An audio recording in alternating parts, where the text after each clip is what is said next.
Hello everyone, मैं मुकेश कुमार आपका स्वागत करता हूं आपके अपने यूट्यूब चैनल यूनिक स्टडी पर। तो आज हम लोग फिर से करने वाले हैं कुछ बढ़िया क्वेश्चनों का। अगर ये एग्जाम में आता है तो हम लोग एग्जाम में हम लोग का अप्रोच क्या होना चाहिए जिससे हम लोग इस टाइप के क्वेश्चन को इजीली सॉल्व कर लें, है ना। तो देखते हैं आज का पहला क्वेश्चन है। आज का हम लोग का पहला क्वेश्चन है, एक व्यापारी के पास 1000 केजी चीनी है। एक व्यापारी के पास 1000 केजी चीनी है जिसमें से वो कुछ चीनी 8% के लाभ पर और शेष 18% के लाभ पर बेच देता है। कुछ चीनी 8% के लाभ पर बेचता है और कुछ 18% के लाभ पर बेचता है और पूरे सौदे में उसे 14% का लाभ होता है। तो 18% लाभ पर कितना चीनी बेचा गया है यही बता रहा है हमको। तो इस टाइप का क्वेश्चन हो तो हम लोग एलिगेशन मेथड का प्रयोग कर इस क्वेश्चन को जल्द से जल्द बना सकते हैं। जैसे ध्यान रखते हैं, कुछ चीनी जो है 8% के लाभ पर बेचा गया है और कुछ चीनी है 18% के लाभ पर बेचा गया। कुछ चीनी 18% के लाभ पर बेचा गया और इस पूरे सौदे में उसे 14% का बेनिफिट हुआ है, प्रॉफिट हुआ है। तो हम इस तरह इसको लिख लेंगे, 8% लाभ पर और कुछ को 18% लाभ पर और बेनिफिट कितना हुआ है 14% का। तो इन दोनों के बीच का अंतर हम यहां लिखेंगे। 18 में से 14 घटाएंगे तो कितना होगा, 18 में से 14 घटाएंगे तो 4% यहां लिख लेंगे। और इन दोनों के बीच, इन दोनों में देखेंगे इन दोनों के बीच का अंतर क्या है। तो 14 में से अगर 8 घटाते हैं तो हमको मिलता है 6। तो इस मतलब इधर 8 का रेशियो कितना हो गया 4 और 18 मिला का रेशियो क्या होगा 6। अगर इसको काटे तो 2 3 6 और इसको काटे 2 दूना 4। तो रेशियो हमको पता चल गया, ये 18 वाला का 3 रेशियो होगा, जो 8 वाला का 2 रेशियो होगा।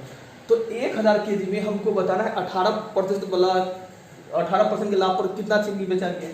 तो यहां दे लेते हैं, कुल मात्रा क्या दिया गया है 1000 केजी, इसका रेशियो क्या है 3, तो लिखेंगे 3 और इन दोनों का कुल योग कितना है 3 और 2 को जोड़ेंगे तो 5, तो 5 लिख लिए। अब 5 से इसको अगर काटते हैं तो ये कितना, 200 को 5 से गुना करेंगे तो 1000, 200 को 3 से गुना करेंगे 600 केजी। 600 केजी चीनी 18% के लाभ पर बेचा गया है। चूंकि हम याद है कि 18 वाला का रेशियो 3 निकला था और 8 वाला का रेशियो 2 निकला है, तो हमको बताना था 18% लाभ पर कितना चीनी बेचा गया है। तो आंसर क्या होगा 600 केजी। क्लियर है। तो इस टाइप के क्वेश्चन को हम लोग एग्जाम में दूसरे मेथड से नहीं सोल्व कर इस एलिगेशन मेथड का प्रयोग करेंगे और इजिली बना लेंगे, है ना। नेक्स्ट क्वेश्चन है, सुरेश के पास कुछ बतख है और कुछ भेड़ है। सुरेश के पास कुछ बतख और कुछ भेड़ है, इनकी कुल मस्तकों की संख्या 81 है, 81 है और कुल पांवों की संख्या, पैरों की संख्या 268 है, 268 है। तो सुरेश के पास कितनी भेड़ें हैं, हमको बताना है भेड़ों की संख्या, भेड़ कितनी है। तो चलिए ठीक है, अब इस टाइप का क्वेश्चन है तो इसमें हम लोग कुछ भी ट्रिक अप्लाई नहीं करने वाले, क्योंकि हमको पता है अगर भेड़ का सिर होगा तो एक ही सिर होगा, एक ही मस्तक होगा, और बतख का भी एक ही मस्तक होगा, एक ही सिर होगा। तो अगर मान लेते हैं भेड़ों की संख्या अगर x मान लेते हैं और बतखों की संख्या अगर मान लेते हैं y, तो x प्लस y यानी x भेड़ों का सिर है, y बतखों का सिर है, एक सिर भेड़ का एक सिर बतख का। इस तरह से कुल कितना सिर है 81 है। इक्वेशन फर्स्ट हम लिख लेते हैं, ठीक है। अब यहां देते हैं, अगर पैरों की बात की जाए तो भेड़ के पास कितने पैर होते हैं 4 पैर होते हैं, ठीक है, तो 4x। अगर बत्तखों की पैरों की बात की जाए तो बत्तख के पास सिर्फ 2 पैर होते हैं, तो इनके पैरों की कुल संख्या कितनी है 268, 268 दिया गया है। Equation second. अब यहां देते हैं, हमको बताना है, क्वेश्चन में था भेड़ों की संख्या हमको बतानी है, तो भेड़ों की संख्या अगर बतानी तो x बताना होगा, y को एलिमिनेट करना होगा, हटाना होगा। तो y कैसे हटेगा, जब हम 1 में से 2 को घटाएंगे और y यहाँ 1 है यहाँ 2 है, तो सभी इक्वेशन फर्स्ट को अगर हम 2 से मल्टीप्लाई करते हैं तो ये क्या होगा 2x प्लस 2y और 81 को 2 से गुना करेंगे तो 162 और ये क्या है 4x प्लस 2y बराबर 268। अब यहाँ देते हैं हम, जैसे यहाँ देंगे प्लस 2y तो यहाँ तो हमको घटाना होगा, और जैसे ही घटाएंगे तो साइन चेंज हो जाएगा, ये प्लस है तो माइनस, ये प्लस है तो माइनस, ये प्लस है तो माइनस, यानी ये 2y से ये 2y खत्म, 2x माइनस 4x यानी कितना होगा -2x होगा। अब यहाँ देखते हैं, अगर 268 268 में से 162 घटाएंगे, चूंकि यहाँ 268 क्या है, ज्यादा है, और 268 में से 162 घटाएंगे, 8 में 2 जाएगा तो 6 में से 6 घटाएंगे तो 0, और 2 में से 1 घटाएंगे तो 1, और ये माइनस में होगा। ठीक है, अब माइनस से माइनस खत्म। अब 2 से इसको अगर काटें, चूंकि बराबर है तो काट सकते हैं, 5 दूना 10 और 3 दूना 6। तो यहाँ देखते हैं x बराबर क्या होगा, 53। तो इसका अर्थ है सुरेश के पास 53 भेद था। तो इस टाइप ऑफ क्वेश्चन में हम कहेंगे प्रॉब्लम हुआ, नहीं होना चाहिए। कारण क्या है, ये क्वेश्चन हम लोग 10th में ये एक चर वाले रैखिक समीकरणों के हल कितने बार बनाए हैं, इसमें हम लोग को ज्यादा से ज्यादा समय भी नहीं लगेगा, मुश्किल से 10 से 15 सेकंड में हम लोग सॉल्व कर सकते हैं। और ये इसको ट्रिक से हम लोग नहीं बनाए, और इस टाइप का जितना भी क्वेश्चन हो इस तरह से सॉल्व कर सकते हैं। बेसिकली ये सिरों की संख्या है, तो हम लोगों को पता था भेड़ के पास 1 सिर है, बतख के पास 1 सिर है, भेड़ के पास 4 पैर है, बतख के पास 2 पैर है, पैरों की कुल संख्या 268 है, और सिरों की संख्या 81 था। अब ये इक्वेशन लिखेंगे और सॉल्व हो जाएगा क्वेश्चन। क्लियर? चलिए नेक्स्ट क्वेश्चन हम लोग देख रहे हैं। अगला क्वेश्चन है, दो संख्याओं का लसाअ उनके मौसों का 12 गुना है। दो संख्याओं का एलसीएम उनके एचसीएफ का 12 टाइम है, 12 गुना है। मौसों तथा लसाअ का योग 403 है। मौसों और लसाअ का योग एचसीएफ और एलसीएम का जो सम है वो 403 है, 403। यदि उनमें से एक संख्या 93 है तो दूसरी संख्या क्या होगी? यदि उनमें से एक संख्या 93 है, 93 है तो दूसरी संख्या क्या होगी? अच्छा, इसमें दिया क्या गया है, एलसीएम जो है एचसीएफ का 12 टाइम्स है, 12 गुना है।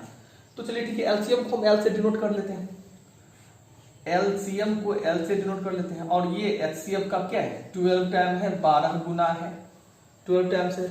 तो यहां देते हैं L equal to H into 12 तो लिख ही सकते हैं। और क्या दिया गया, और बताया गया है एलसीएम और एचसीएफ का जो सम है वो 403 है, 403। एलसीएम और एचसीएफ का योग कितना है, 403। तो ठीक है, एलसीएम बराबर 12h तो लिख ही सकते हैं ना, 12h और h, एल बराबर हम लिख सकते हैं 12h और h, कुल कितना होगा 13h बराबर 403। 13 से इसको काटे तो 13 तिया 39 और 1 और 3, 13 काम 13, यानी हम यहां से फाइंड कर लिए एचसीएफ कितना हो गया 31। क्लियर है? और एक बात और दिया गया, तो इनमें से एक संख्या 93 गिवन है। इनमें एक संख्या अगर दिया गया है 93 है तो लिख लेते हैं a बराबर 93। अब a बराबर 93 क्यों लिखे? क्योंकि अगर दो संख्याओं का बात हो तो हम लिखेंगे एक संख्या a है, दूसरी संख्या b है ना, एक संख्या a है, दूसरी संख्या b। चूंकि हमको पता है दोनों संख्याओं का गुणनफल एलसीएम और एचसीएफ के गुणनफल के बराबर होगा, तो नॉर्मल बात है, हमको याद क्या रखना है, a इंटू बी बराबर l into H, a into B बराबर l इंटू एच हमको याद रखना है। a पहली संख्या है, b दूसरी संख्या है, l एलसीएम है, h एचसीएफ है। अगर ये पता है तो हम ढेर सारा क्वेश्चन देखिएगा इसको अप्लाई करके बना सकते हैं। तो यहां लिखते हैं a into B, a given है कितना, a कितना दिया गया 93, b हमको नहीं पता है, l बराबर हम लिख सकते हैं, l बराबर क्या लिख सकते हैं 12h लिख सकते हैं, और h बराबर तो h ही है, h बराबर h ही है। तो यहां लिखते हैं 93 इंटू बी 12, h बराबर कितना निकाले 31 इंटू h बराबर क्या 31। तो 31 को इससे काटे तो 31 दिया 93, 31 को 3 से काटेंगे तो क्या होगा 31 दिया 93, 3 से इसको काटेंगे तो क्या 3 चौका 12, यानी b बराबर 4 को 31 से गुना करना है तो 4 दिया 12, यानी दूसरी संख्या हम लोगों को क्या आ जाएगा 124, 124। क्लियर? तो दूसरी संख्या हम लोग क्या कहेंगे 124 होगा, 124 होगा। क्लियर? कुछ भी नहीं था इस क्वेश्चन में, एलसीएम एचसीएफ का क्वेश्चन था। चलिए नेक्स्ट क्वेश्चन है। अच्छा क्वेश्चन है, √8 का पावर है 6 इंटू है 64 का पावर है 3, यानी 64 का क्यूब है, डिवाइड है 8 का power 4 equal to 8 to the power 1। 8 का पावर क्या होगा? ठीक, बढ़िया क्वेश्चन है। अब इस टाइप का क्वेश्चन है तो देख लेते हैं। क्वेश्चन है √8, का पावर है 6 इंटू है 64 का क्यूब है डिवाइड है 8 का पावर है 4, 8 का पावर है 4 बराबर है 8 का पावर कुछ नहीं तो x लिख लेते हैं, और x का वैल्यू ही तो हमको बता लेंगे, वाट के जगह पर हम x लिख दिए, x के बराबर जो होगा आंसर। तो चलिए ठीक है, अब हमको बताइए 8 को आप लोग 2 का क्यों लिखते हैं, 2 का क्यों, और ये रूट में है तो हम इसको 2 का पावर 3/2 लिख सकते हैं, क्योंकि और ये क्या होगा 2 का पावर हाफ, इस सब का होल क्यू, 2 का क्यू लिख सकते हैं इसको। इसका पावर कितना है, होल क्या है 6 है, इंटू इसको लिख सकते 2 का पावर 6 का होल पावर 3, और डिवाइड है रहने देते हैं, ये 2 का पावर 3 इसका होल पावर है 4, और 8 को आप लोग लिख सकते हैं 2 का पावर 3 का होल पावर x।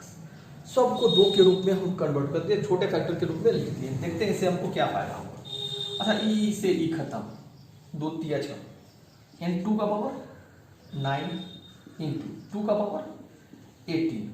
अब यहाँ देखते हैं इन दोनों का बेस क्या है, बराबर है, ये और ये इसका बेस बराबर है, और ये क्या चीज में है, और ये डिवाइड में, और ये 3 चौका 12 6 3 18, तो यानी डिवाइड में है, इन दोनों का बेस इक्वल है, तो हम 18 - 12 तो लिख ही सकते हैं, 18 - 12 लिख देते हैं, बराबर 2 का पावर क्या होगा 3x।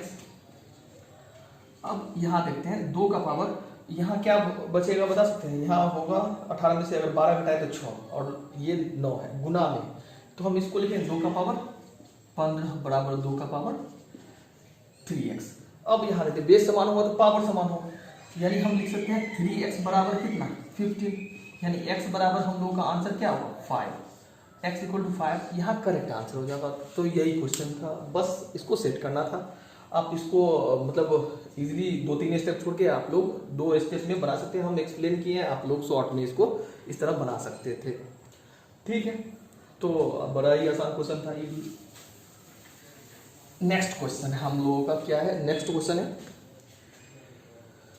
लगातार 2 सम संख्याओं का गुणनफल 6888 है। लगातार 2 संख्याओं का गुणनफल 6888 है, तो अगली 2 लगातार सम संख्याओं का गुणनफल क्या होगा, और यह क्वेश्चन है। अच्छा लगातार 2 सम संख्या है ना, 2 सम संख्या है, तो यहाँ लेते अगर मान लेते लगातार 2 सम संख्या है, अगर एक मान लेते हैं पहला 12 हो तो दूसरा क्या होगा 14 हो जाएगा, है ना। तो हमको तो ये पता नहीं जो 12 है ये 14 होगा 12 होगा या कुछ नहीं, ये तो आपको पता नहीं। तो अगर मान लेते ये x है तो अगला तो x+2 श्योर है हम, जो ये होगा। तो चलिए ठीक है, तो लिखते हैं 2 लगातार जो सम संख्या है उनका गुणनफल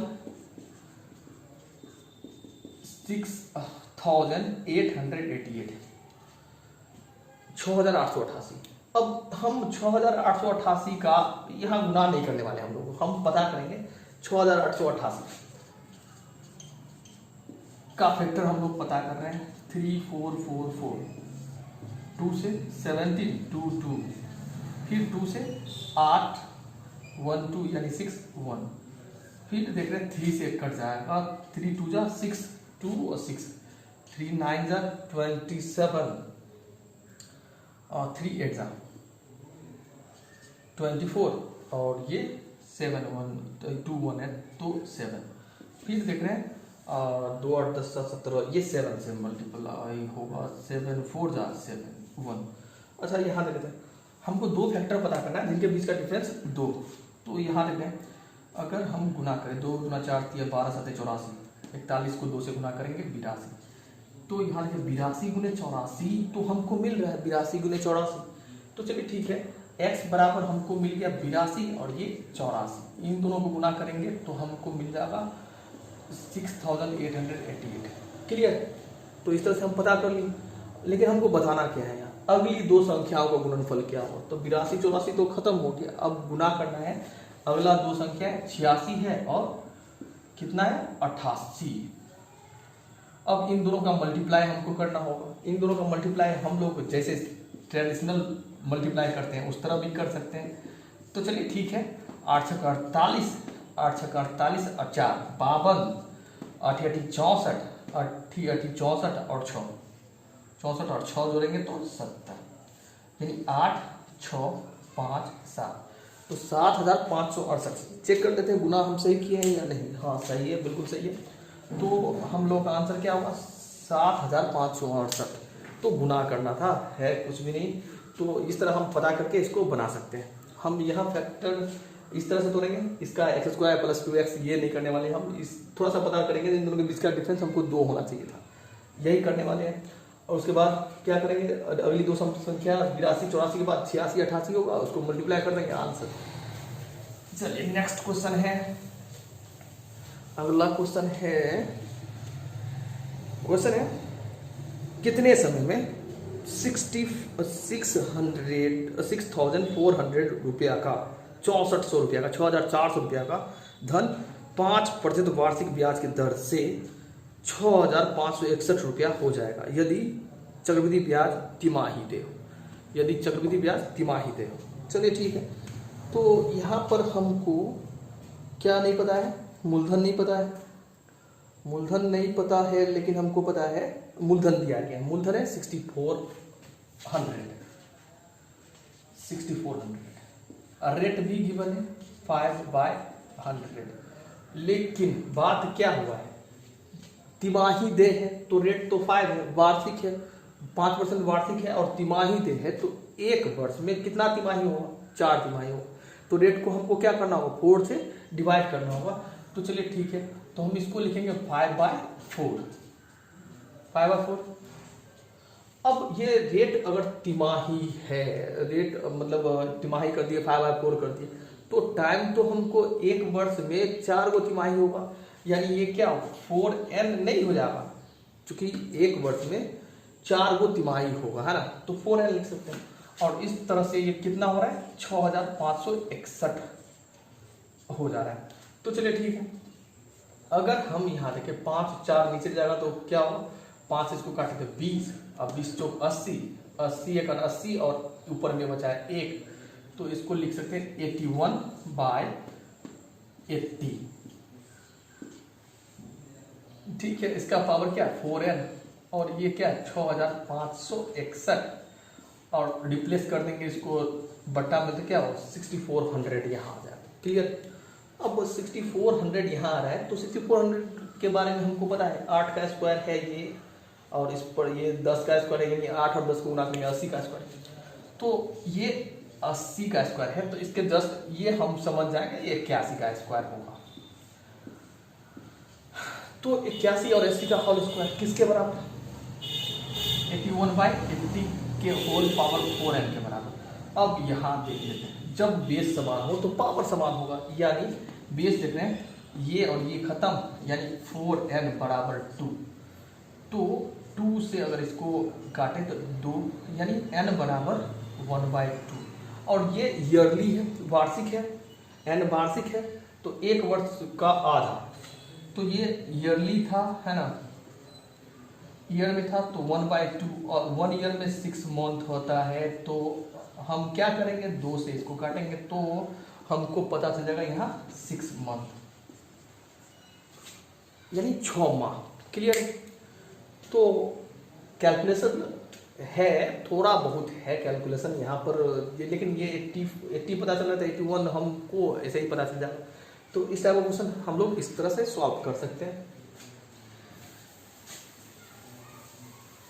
नेक्स्ट क्वेश्चन है किसी निश्चित धन पर समान ब्याज की दर से 3 वर्ष में साधारण ब्याज तथा 2 वर्ष में चक्रवृद्धि ब्याज 1800 तथा 1236 है, तो ब्याज की दर क्या है।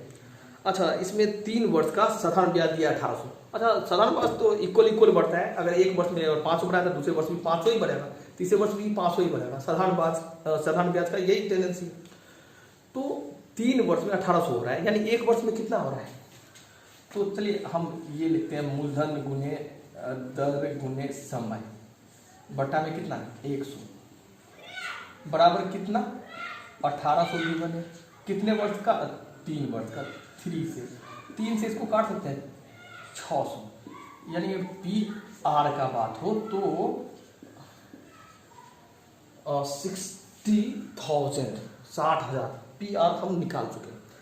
अब यहाँ दे लेते हैं अब दिया गया 3 वर्ष का CI, 3 वर्ष का CI कितना 1236, 3 वर्ष का CI 1236। अब सोचते हैं, अब अगर 3 वर्ष का SI दिया गया था 1800, तो 1 वर्ष का 600, 2 वर्ष का कितना 1200, 2 वर्ष का अगर CI, 2 वर्ष का CI अगर 1236 जीवन, तो 2 वर्ष का SI अगर हम देखें तो 1200, चूंकि 3 वर्ष का SI दिया गया है, 3 वर्ष का SI 1800, 2 वर्ष का SI 1200 होगा। तो इन दोनों के बीच का डिफरेंस हम देखें तो इन दोनों के बीच का अंतर कितना है, इन दोनों के बीच का अंतर है 36 का। अगर 2 वर्ष का अगर डिफरेंस आपको पता हो, 2 वर्ष का अंतर अगर CI SI का आपको मिला, तो ज़्यादा सोचने की बात नहीं है इसमें। हम लिखते क्या है, यहाँ लिखते हैं 2 वर्ष का CI SI का अंतर अगर आपको लिखना है तो D लिख सकते हैं, D बराबर P इंटू R/100 का होल स्क्वायर। D डिफरेंस है यहाँ 2 वर्ष के CI SI का, है ना। तो यहाँ चलिए इसको याद रखें, 2 वर्ष के CI तथा SI का डिफरेंस D लिखें।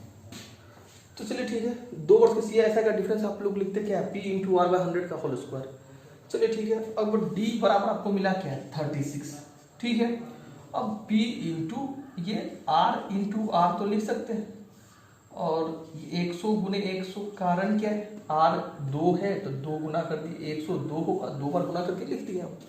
अब P इंटू R का वैल्यू यहाँ देख लेते हैं, P इंटू R, चलिए कैपिटल R लिखे थे, कैपिटल R लिख देते हैं, कोई कंफ्यूजन नहीं हो। तो PR इक्वल टू कितना दिया गया था 60,000, चलिए ठीक है। तो 36 इक्वल टू क्या हो 60,000 इंटू R बटा में कितना 100 इंटू 100, 2 और 2 4 खत्म, 6 6 जा 36, यानी R इक्वल टू 6। तो रेट आपको कितना मिला है, रेट मिला है 6%। यही तो हमको बताना था, 6%, यही बताना था, रेट ही हमको बताना था। तो इस तरह आप लोग बना सकते हैं। हाँ, इसमें हम लोग 2 वर्ष के डिफरेंस का यूज करके थोड़ा सा इसका मतलब शॉर्ट में बना सकते हैं। तो आपको ध्यान रखना, 3 वर्ष का CI SI दिया गया था 1800, 2 वर्ष का SI क्या होगा 1200 होगा, और 2 वर्ष का CI गिवन है 1236, तो इन दोनों के बीच का डिफरेंस 36। और PR हम साधारण ब्याज से लाए थे और उसको अप्लाई किए, बस आंसर क्लियर। तो रेट यहाँ पर कितना है 6%। नेक्स्ट क्वेश्चन है हम लोगों का, नेक्स्ट क्वेश्चन है 2600 रुपया, 2600 रुपया को 2 भागों में ब्याज पर दिए गए, 2 भागों में ब्याज पर दिया गया है। यदि 5% वार्षिक दर से 3 वर्ष में पहले भाग का साधारण ब्याज 4% वार्षिक दर से, साधारण ब्याज 4% वार्षिक दर से 6 वर्ष में दूसरे भाग का साधारण ब्याज के बराबर, 4% वार्षिक दर से 6 वर्ष के बराबर हो, तो दूसरा भाग क्या है हमको बताना, क्या है दूसरा भाग। इसलिए अगर हम दूसरा भाग अगर हम देखें, दूसरा भाग अगर x लिखते हैं, कुल कितना है 2600, और दूसरा भाग x है, तो पहला भाग क्या हो 2600 माइनस x, क्योंकि इसको 2 भाग में तो ही बांटना था, है ना।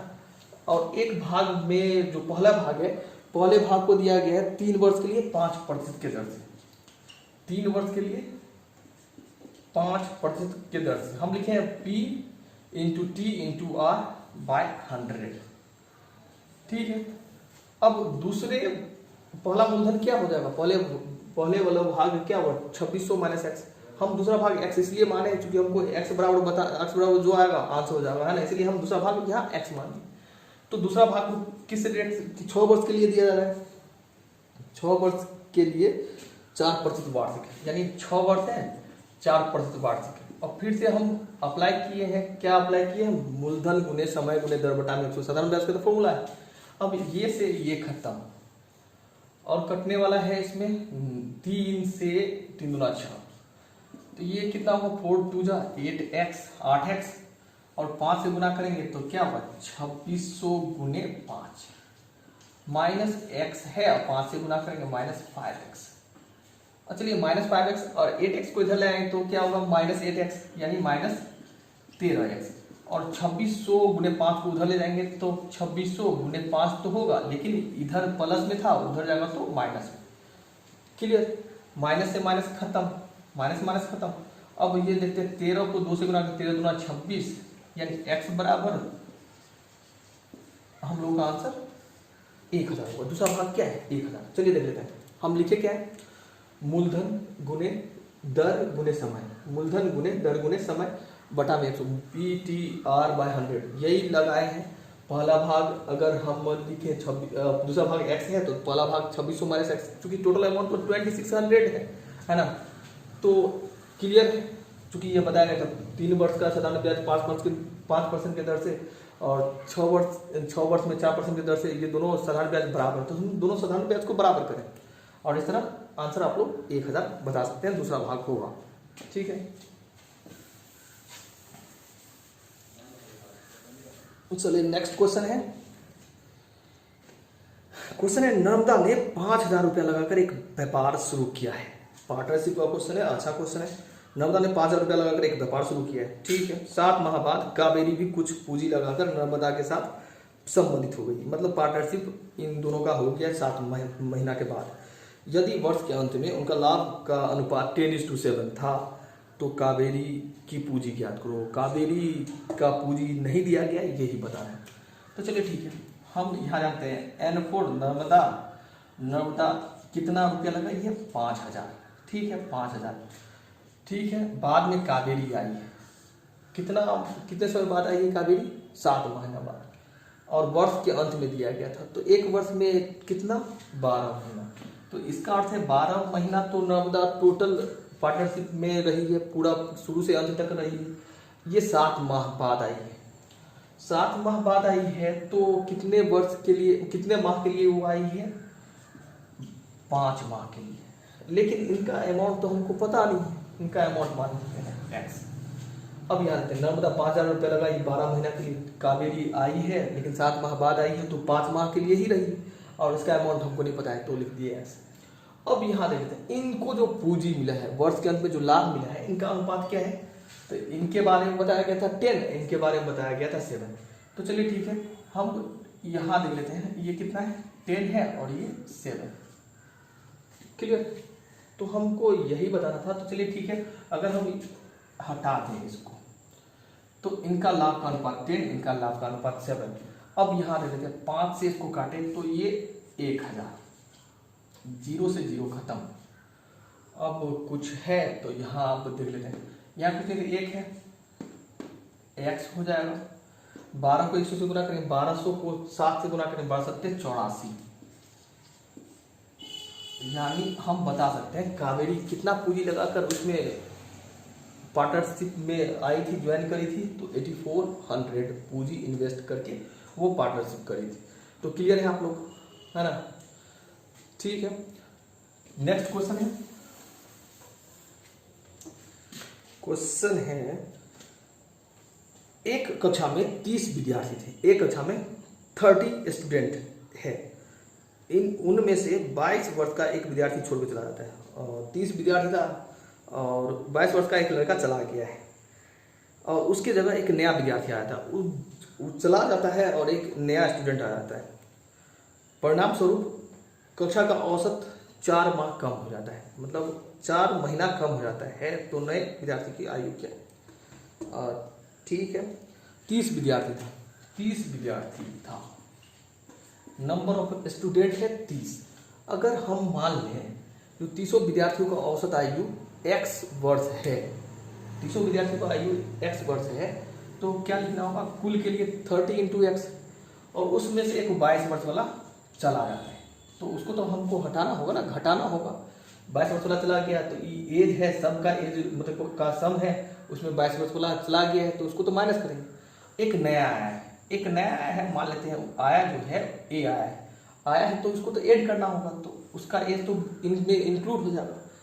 चलिए ठीक है, अब यहाँ देखते हैं 30 विद्यार्थी था, उसमें एक गया 29, फिर एक आ गया, मतलब टोटल नंबर ऑफ स्टूडेंट 30 का 30 ही रह गया। क्लियर, एवरेज के लिए ये लिखते ना, टोटल सम बटे में क्वांटिटी, टोटल क्वांटिटी। अब हुआ क्या है, जो पहले एवरेज था पहले एवरेज क्या था, हम यहाँ एवरेज माने हैं x, तो पहले एवरेज क्या था x। अब वह 4 माह कम हो जाता है, 4 माह कम हो जाता है मतलब घट जाता है। 4 माह माह है तो ये तो हम वर्ष में लिखे थे, तो इसका अर्थ होगा 12 से हमको डिवाइड करना होगा, तो ये क्या होगा 1/3। चलिए ठीक है, अब गुना कर लेते हैं। 30x माइनस 22 प्लस ए क्या नया स्टूडेंट का एज है, यही एज हम नया स्टूडेंट का एज लिखे थे, और इसको क्रॉस गुना करेंगे तो क्या होगा 30x माइनस 30 इंटू 1/3, 30 इंटू 1/3 यानी 30 को 1/3 से गुना करेंगे तो 10 हो जाएगा। अब क्या हम देख रहे हैं 30x इधर है और ये 30x है, होगा क्रॉस गुना करते 30x होगा, 30x इधर है 30x इधर है, यानी ये से ये खत्म होना ही है। अब यहाँ देख लेते हैं a है -22 है, उसको अगर इधर भेजे जहां पर -10 है तो ये तो +22 होगा। अब +22 में से -10 घटाएंगे तो क्या मिल जाएगा हमको 12। तो हम तो पता कर लिए ना, हम पता कर लिए जो नया स्टूडेंट आया है उसका एज है 12 ईयर्स। क्लियर है आप लोग। नेक्स्ट क्वेश्चन है हम लोगों का, किसी कंपनी के 20 कर्मचारियों की मासिक औसत आय 5200 है, 5200 है। चलिए किसी कंपनी के कर्मचारियों का मासिक औसत आय 5200 है। 2 कर्मचारियों के आने से औसत आय 100 रुपया कम हो जाता है, तो नए कर्मचारियों की कुल मासिक आय क्या है। तो नए कर्मचारी जो आने वाले नए कर्मचारी है उन दोनों का कुल मासिक आय क्या है। ठीक है,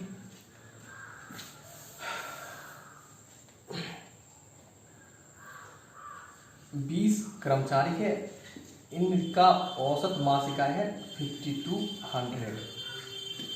ठीक है, अब उसमें हुआ क्या, 2 गो नया आया, 2 गो नया आया है, उसका कुल हमको बताना है। चलिए ठीक है, दोनों जो नया आया है 2 आया है, उसका मान लेते हैं आय हमको नहीं पता है तो x।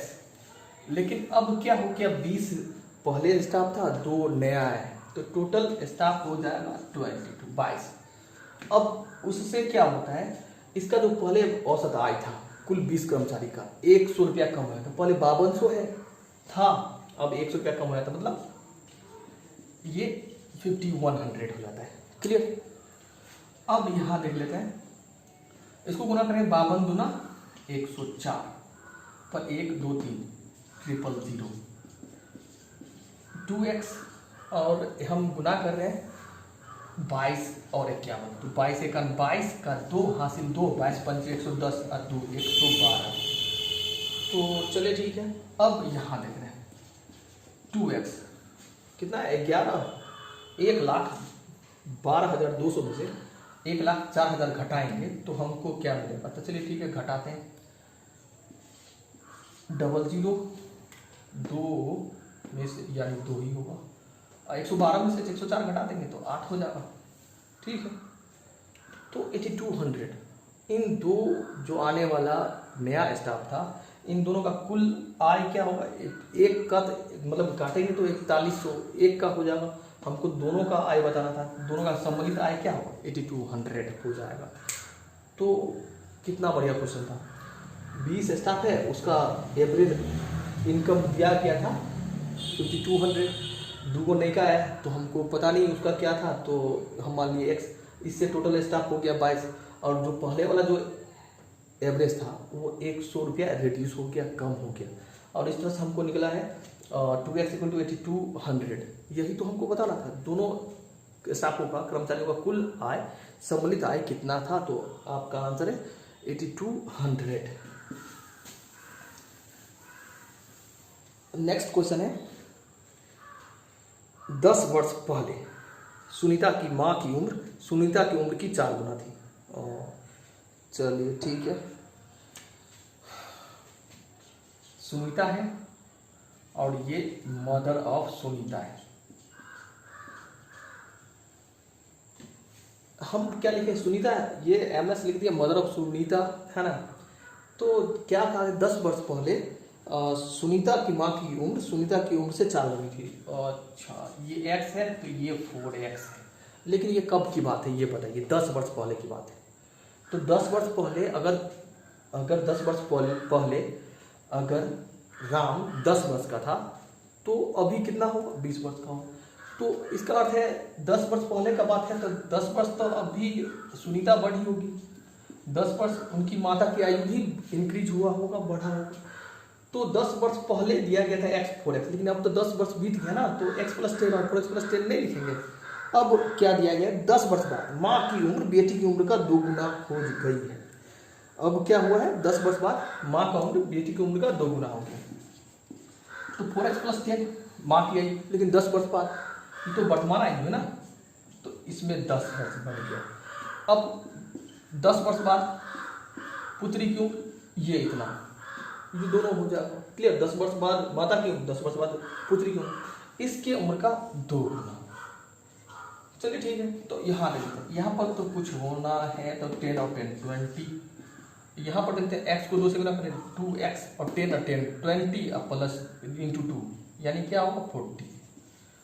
अब यहाँ देखिए 4x - 2x, ये 2x को इधर लाए तो ये क्या होगा 2x और ये क्या होगा 20, यानी x बराबर हमको क्या मिला 10, x = 10। तो हमको बताना था सुनीता की वर्तमान आयु क्या है। तो सुनीता का प्रेजेंट में आयु क्या था, x + 10 था। 10 वर्ष पहले का कुछ बात था, लेकिन अभी तो x + 10। तो सुनीता का आयु यानी 10 और ये 10, यानी सुनीता का आयु वर्तमान में कितना है 20 वर्ष। क्लियर, तो ये बढ़िया क्वेश्चन था। ठीक है, नेक्स्ट क्वेश्चन है P किसी कार्य का 50% 12 दिनों में कर लेता है। P किसी कार्य का 50% 12 दिनों में कर लेता है। फिर वह Q को बुलाता है और वह दोनों मिलकर 8 दिनों में कार्य पूरा कर लेते हैं। तो Q फिर वह Q को बुलाता है और दोनों मिलकर एक काम को 8 दिन में पूरा कर लेते हैं। चलिए टाइम एंड वर्क का क्वेश्चन है, बहुत ही आसान क्वेश्चन है। तो P के बारे में, P किसी कार्य को का 50% 12 दिनों में कर लेता है, 12 दिनों में कर लेता है। तो P किसी कार्य का 50% 12 दिन में कर लेता है, तो फुल कार्य कितने दिन में करेगा 24 दिन। 50% अगर 12 डेज में कर लेता है, सोचिए अगर कोई व्यक्ति है P है जो 50% कार्य 12 दिन में करता है, तो 100% कार्य 24 दिन में करेगा। P आधा काम अगर 12 दिन में करता है तो पूरा काम 24 दिन में करेगा। तो P का कैपेसिटी 1/24 हम लिखेंगे। हाँ, अब Q के बारे में तो कैपेसिटी है पता नहीं, लेकिन दिया क्या गया है, जो उसके बाद कौन आता है P मतलब 50% काम करने के बाद 12 दिन के काम कर लेता है P, उसके बाद Q आता है और शेष काम को वो 8 दिन में पूरा कर लेता है। यानी P और Q मिलकर आधा काम करता है, क्योंकि 50% काम तो P ऑलरेडी कर चुका है, तो आधा काम ही बाकी जो ये दोनों मिलकर कितना दिन में करता है 8 दिन में करता है। चलिए ठीक है, अब यहाँ ले लेते हैं 8 दिन में P और Q मिलकर आधा काम कर लेता है, तो 8 × 1/24 P का कैपेसिटी है। अभी क्या होगा 8Q = 1/2। अब यहाँ देखिए 8 से 8 24 यानी 1/3, तो 8Q = 1/2 और उसको उधर ले जाएंगे तो -1/3। 8Q = इन दोनों का एलसीएम 6 और 3 - 2 यानी 1, यानी 8Q बराबर हम लिखेंगे 1/48। तो Q = 1/48, यानी Q अकेला उस कार्य को कितने दिन में करेगा 48 दिन में करेगा। क्लियर, क्योंकि 50% काम तो ऑलरेडी वो कर चुका है कौन P। अब 50% कार्य बाकी है, 50% मतलब हाफ काम बाकी है, जिसको 8 दिन में P और Q मिलकर कर लेता है। P का कैपेसिटी 1/24 था, Q के बारे में हमको नहीं पता था, तो Q के बराबर क्या लिखे थे Q लिखे थे, और इस तरह से हमको पता चल गया Q अकेले काम करता ना, तो एक काम को 48 दिन में कर लेता। ठीक है, तो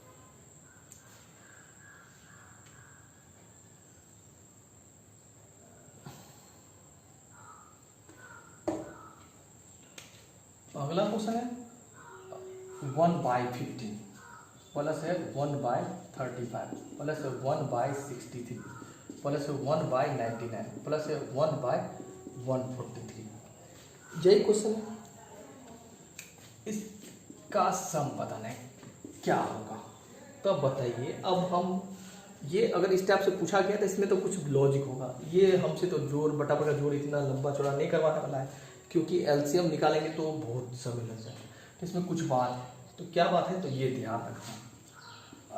इसमें कुछ सीरीज है, जैसे 3 5 है, चलिए यहाँ देखिए 3 गुने 5, 5 गुने 7, 7 गुने 9, 9 गुने 11, 11 गुने 13। ये हमको पता चल गया, ये इस तरह से सिस्टमैटिक ढंग से सेट है। अगर ऊपर 2 मिला होता तो कितना बढ़िया होता, 2 मिला होता तो हम इसको क्या से लिख सकते थे, अच्छा याद रखें, और 2 × 3/5 अगर आपको मिला होता तो आप क्या लिखते हैं, आप लिखते यहाँ 1/3 माइनस 1/5। कब, जब ऊपर 2 मिला होता तब। तो देख लेते हैं आप कैसे लिख सकते हैं। तो इससे उसको कोई फर्क नहीं पड़ना है, यहाँ लिख लेते हैं। इन दोनों का एलसीएम 15, ठीक है, और 5 - 3 यानी 2/15, कुछ भी अंतर नहीं, क्योंकि आप अगर इसको लिखें तो 2 और 3 5 गुना करेंगे तो 15 ही होना है। तो क्लियर है आप लोग। चलिए फिर से लिख लेते हैं। अगर हम लिखें 1/7 × 9 और 2/7 × 9 है ना, 2/7 × 9, तो आप लिखते 2/63, लेकिन हम 2/63 नहीं लिखेंगे। अगर हमको आवश्यकता हो तो उसको 2/63 नहीं लिखेंगे, हम लिखेंगे 1/7 - 1/9। अब यहाँ ले लेते हैं, इन दोनों का एलसीएम हम लेंगे तो क्या होगा 63, 9 - 7, 9 - 7 यानी 2/63। तो हम भी तो 2/63 ही लिख रहे थे ना, लेकिन हम आवश्यकता पड़ने पर हम इसको इस तरह लिख सकते हैं, ये हम बता रहे थे। तो चलिए ठीक है, लेकिन यहाँ तो ऊपर हमको 2 मिला ही नहीं। 2 मिलता तब तो हम ऐसा लिख सकते थे, 2 तो नहीं मिला, तो क्यों ना हम इस सब के लिए 2 का व्यवस्था करें, 2 कहीं से लाए। तो हम क्या करते हैं, अगर 1/2 हम कॉमन है तो इसको 2 मिल जाएगा, 2/15 हो जाएगा। 2/15 को हम 3 गुने 5 लिख सकते हैं, प्लस 2/5 गुने 7, 35 को लिखते हैं 5/7, लेकिन 2 कॉमन लिए तो 2 सबको मिल जाएगा। 2 7 × 9 प्लस है 2 9 × 11 प्लस है 2 11 × 13। अब यहाँ अगर 2 मिला है इसको, तो अब आप भी लिख सकते हैं 1/3 - 1/5, क्योंकि अब तो आपको कोई परेशानी नहीं है, आप तो लिख सकते हैं इसको।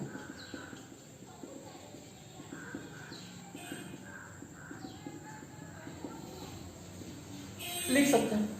अब इस टाइप का जैसे क्वेश्चन होगा, फर्स्ट और लास्ट के अलावा कोई नहीं बचना है, कोई नहीं बचेगा। देखिएगा 1/2, 1 - 1/5 प्लस 1/5 -1/7 प्लस 1/7 -1/9 प्लस 1/9 -1/11 प्लस 1/11।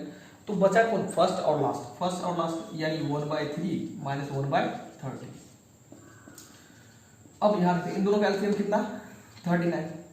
अब 13 - 3 कितना 10, 2 से 5 यानी आंसर क्या होगा 5/39।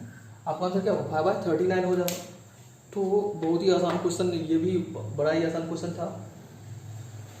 क्लियर है, इसको बस समझना, पैटर्न हमको समझना था, पैटर्न जैसे ही पता चला तो बस क्लियर हो गया। तो हम लोग एग्जाम में ध्यान रखेंगे, अगर इस टाइप का क्वेश्चन हो ना तो हम एलसीएम नहीं लेने जाएंगे, हमको थोड़ा सोचना होगा तो पैटर्न क्या है, उसके बाद हम इसको सेट करके बना सकते हैं।